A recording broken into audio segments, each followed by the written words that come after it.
एक रोज शाम के वक्त हिना अपनी माँ के साथ बैठी हुई होती है। तभी वो अपने फोन में अपनी माँ को एक लड़की की फोटो दिखाते हुए कहती है, माँ ये देखो, ये लड़की कितनी मॉडर्न एंड टॉल है, ये मेरे भैया के साथ एकदम फिट बैठेगी। तभी उस घर की बड़ी बहू मानसी वहां आती है। चलिए माँ जी, हिना दीदी खाना लग गया है। बहू यहाँ तो आ, ये देख हम तेरे देवर के लिए रिश्ता.com की साइट पे लड़की ढूंढ रहे हैं जो कि सुंदर होने के साथ साथ अमीर भी है। अब तेरे गरीब मायके वालों ने दहेज के नाम पर एक दो चीज पकड़ा दी बस, इसलिए अब मैं अपनी छोटी बहू अमीर खानदान की लाऊंगी जो कि भर भर कर दहेज लाए। हाँ, वो अपनी बड़ी बहू को ताने दे ही रही थी कि तभी उसका छोटा बेटा हितांश एक मॉडर्न लड़की के साथ घर आता है। उन दोनों के गले में वरमाला डली हुई थी। हितांश बेटा, ये लड़की कौन है? माँ ये जूली है और हम दोनों ने शादी कर ली है। क्या तुम दोनों ने शादी कर ली? मैं नहीं मानती इस शादी को। हाँ तो किसे फर्क पड़ता है आपके मानने या ना मानने से? वैसे भी वो कहावत तो आपने सुनी ही होगी कि जब मियाँ बीवी राजी तो क्या करेगा काजी। मैं जानती हूँ, जरूर इस डायन ने ही तुझे भड़काया होगा। मैं इस डायन को हरगिज अपनी बहू नहीं मानूंगी। भले ही आप ना मानो, लेकिन लीगली तौर पर मैं ही तो हूँ आपकी बहू। इसलिए अब जल्दी से जाइए और आरती की थाली लाकर मेरा गृह प्रवेश कीजिए। सास बेमन से अपनी नई बहू का स्वागत करती है। जूली हितांश के साथ अपने कमरे में चली जाती है। हे राम, माँ अपनी इस नई छैल छबीली के तेवर देखे, इसके तो रंग ढंग ही अलग है, बड़ा ही घमंड है इसमें। तू चिंता मत कर बेटी, कल इसका ससुराल में पहला दिन है, तुम देखना अगर मैंने भी इसका घमंड चूर चूर नहीं किया तो। अगले दिन सुबह हितांश के पिता यानी जूली के ससुर अपनी पत्नी से कहते हैं, विमला देखो तो सुबह के 10 बजने को हैं और ये नई बहू अभी तक अपने कमरे में सोई पड़ी है और आज इसका रसोई में पहला दिन है और ये अभी तक अपने कमरे में है।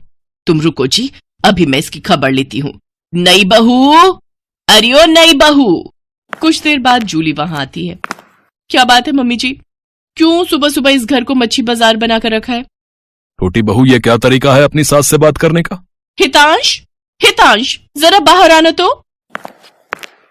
अब क्या हुआ जूली डार्लिंग? तुम चुपचाप से अपने बाप को समझा लो कि वो मुझसे तमीज में रहकर बात किया करे। पिताजी आपने सुना जूली ने क्या कहा? नालायक, इस दिन के लिए पैदा किया है क्या तुझे कि तू अपनी बीवी का जोरू का गुलाम बन जाए? बस आपसे ही सीखा है पिताजी। जूली की सास खाने की लिस्ट नई बहू के हाथ में देती है और कहती है, ये ले, ये तेरी पहली रसोई की लिस्ट है, आज तुझे ये सब खाना हम सबके लिए बनाना है। और हाँ, उसके बाद किचन की साफ सफाई भी कर देना। सासू माँ, ना तो मैं खाना बनाऊंगी और ना ही सफाई करूंगी। बहू आई है घर में, कोई काम वाली बाई नहीं जो उसे आते ही काम बता दिए। भले ही ससुराल में मेरा पहला दिन हो, लेकिन इस पहले दिन से अब आप लोगों की जिंदगी बदलने वाली है। तो मेरी प्यारी ननद जी, पहले तो आप इस घर की साफ सफाई करोगी और सासू माँ आप बनाएंगी खाना, और वो भी मेरी पसंद का। मैं ये सब नहीं करूंगी, समझी? देवरानी जी, ये सब क्या कह रही हैं आप? हम इस घर की बहू हैं और ससुराल वालों का ख्याल रखना हमारा फर्ज है। जेठानी जी, इन जैसे फर्जी लोगों के लिए काहे का फर्ज? इनके साथ तो यही होना चाहिए। बड़ी जुबान चलती है तेरी, मैं तो तुझे छत से धक्का ही दे दूंगी, फिर तू भूतनी बनकर भटकती रहना। और ये हो गई आपकी कही बातों की सारी रिकॉर्डिंग। अब अगर सासू माँ आप लोगों ने मेरी बात नहीं मानी ना, तो मैं पुलिस स्टेशन जाकर आप लोगों के खिलाफ दहेज उत्पीड़न के साथ ही जान से मारने की धमकी के जुर्म में सबको जेल में बंद करवा दूंगी। इसलिए जो मैं कहती हूँ वैसा ही करो चुपचाप से। नहीं नहीं बहू, ऐसा कुछ मत करना, तुम जो कहोगी हम वो करेंगे। इसके बाद जूली उन सबको काम पर लगा देती है। ननद जी, जरा जल्दी हाथ चलाइए, नहीं तो। नहीं नहीं मेरी प्यारी भाभी, भाभी मैं करती हूँ ना, आप आराम से बैठो सोफे पर, और किसी चीज की जरूरत हो तो कहना। सासू माँ, खाना बना या नहीं? अब हमें कल तक का वेट करना होगा क्या? बस बहू रानी तैयार है। थक हार कर ननद सफाई करके वहीं फर्श पर ही लेट जाती है, जिसे देख जूली कहती है, अब यहाँ क्यों रायते की तरफ फैल गई? जाओ उठो और मेरे कपड़े पड़े हैं, उन्हें धोकर आओ। तुम रहने तो ही ना देवरानी जी, कपड़े मैं धो देती हूँ। नहीं, कोई जरूरत नहीं, मैंने कहा ना आज आपका छुट्टी का दिन है, आप कुछ नहीं करेंगी। उधर सास पसीने से तरबतर होकर रसोई से बाहर आती है और सबके लिए खाना लगाती है। उफ, ये कोई खाना है? इसकी तो शक्ल देखकर ही खाने का मन नहीं कर रहा। ले जाओ ये खाना, मुझे नहीं खाना, मैं अभी अपने लिए कुछ बाहर से ऑर्डर कर रही हूँ।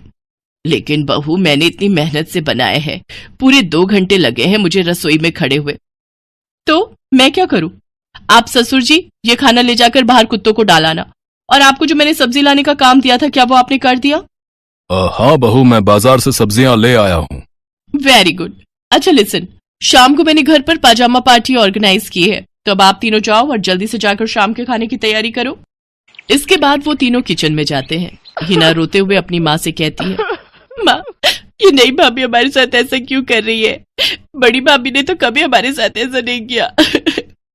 हमारा किया हमारे सामने आ रहा है बेटी, हमने जो बड़ी बहू के साथ किया है उसी की सजा हमें मिल रही है। तभी जूली, हितांश और मानसी भी वहां आ जाते हैं। चलो सासू माँ, आपको अपने किए का एहसास तो हुआ और मेरी सहेली की कीमत भी पता चली। हाँ सासू माँ, मानसी मेरी सहेली है। क्या ये सच है बड़ी बहू? हाँ सासू माँ, ये मेरी बचपन की सहेली है और आगे की पढ़ाई के लिए विदेश चली गई थी। जब इंडिया आई तो ये हितांश से मिली और इन दोनों को प्यार हो गया। फिर जब हितांश ने मुझे इससे मिलवाया तो पता चला कि ये मेरी बचपन की दोस्त जूली है।